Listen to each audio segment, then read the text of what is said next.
রবুল ভাই, বৈশালীতে মন খারাপ নাকি? ও ভাই, মনটা তো একটু খারাপ নেই। কেন? দেখো, আমরা কি একটা দেশে বসবাস করি।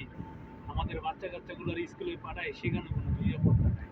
রাস্তায় বের হয়ে মানে নিরাপত্তা নাই, ঘরের ভিতর থাকাও কোনো নিরাপত্তা নাই।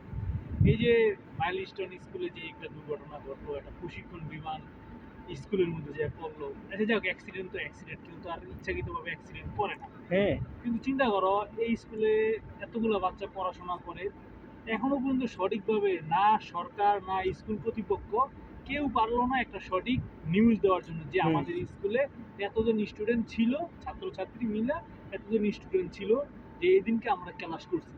এটা নিয়ে এখন বিভিন্ন স্টুডেন্ট বা বিভিন্ন অভিভাবক বা বিভিন্ন মিডিয়া বিভিন্ন রকম কথা বার করছে। কেউ বলতেছে 200 জন মারা গেছে, কেউ বলতেছে 300 জন মারা গেছে। কি রে ভাই, এটা কি একটা সহজ কোনো ব্যাপার না যে এই নিউজটা জানানোর জন্য? এটা তো স্কুল কর্তৃপক্ষই যা পারে, যে যেদিন ঘটনাটা ঘটছে এর পরের দিন যখন মানে কথা উঠছে যে লাশ গুম করতেছে বা সঠিক নিউজ সরকার দিতেছে না, সরকারিগুলো লুকোচুরি করতেছে, দরকার নাই তো এগুলো কিছু করা।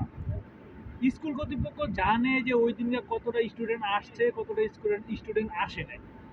এটা নিয়েই তো ওদিনকে সে বলে দিতে পারে, একটা মিটিং কইরা বা একটা সংবাদ সম্মেলন করে বলে দিতে পারে যে আমাদের এই দিনকে এতজন স্টুডেন্ট স্কুলে আসছিল, এর মধ্যে এতজন পাওয়া গেছে, এতজন অসুস্থ আছে, এতজন নিখোঁজ আছে। বা ওনারা বলতে পারে যে যেসব অভিভাবক আছে, আপনারা আপনাদের সন্তানদের কোনো খোঁজ খবর পাইতেছেন না, আপনারা অতি দ্রুত আমাদের সাথে যোগাযোগ করুন, আমরা একটা লিস্ট করতেছি যে কারা কারা মিসিং আছে। বাস, সব কিছু সমাধান কিন্তু এখানে হয়ে যায়।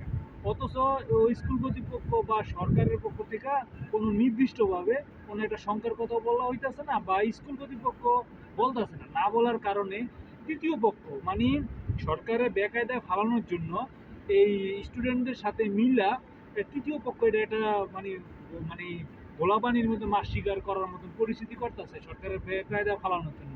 তা আমার কথা হয়েছে কিনা, এটা তো অনেকেই অনেকদিন ধরে বলতেছে, আজকে এই যে 4-5 দিন ধরে যে ঘটনাটা ঘটছে, যে আপনারা একবার সংবাদ সম্মেলন করেন, বলেন যে আমাদের স্টুডেন্ট এতজন এতজন ওই দিনকে উপস্থিত ছিল, এতজনের খবর পাওয়া গেছে আর এতজন আমাদের মিসিং আছে। এটা নর্মাল একটা বিষয়, এখানে তো মানে স্টুডেন্ট বা লাশ গুম করার কোনো বিষয় না। কারণ যার সন্তান গেছে সে তো ঘরে বসে থাকবো না, সে তো অবশ্যই সেটা তার সন্তানের সে খুঁজতেছে, অথবা এই হসপিটাল ওই হসপিটাল, যে এখানে পারতাছে সে যাইতেছে।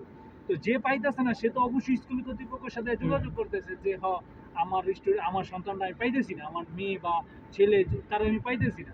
এটা তো নর্মাল একটা বিষয়। এটা নিয়ে আন্দোলন, এটা নিয়ে সচিবালয় ঘেরাও, এই পুলিশ মারা, সচিবালয়ের মানে জিনিসপত্র নষ্ট করা, বা এগুলো কি হইতেছে? এটা কিছুই বললাম না।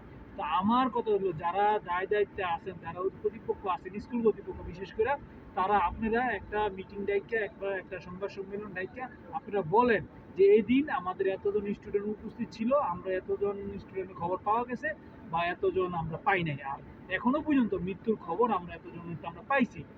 লুকোচুরি কি আছে? টাকা দিয়ে কি কারো জীবন ফিরে আনতে পারবেন? পারবেন না। লুকোচুরি করে সরকার কি করবে আর স্কুল কর্তৃপক্ষ কি করবে? আমার সন্তান হারিয়ে গেছে গা, আমি কি খুঁজুম না?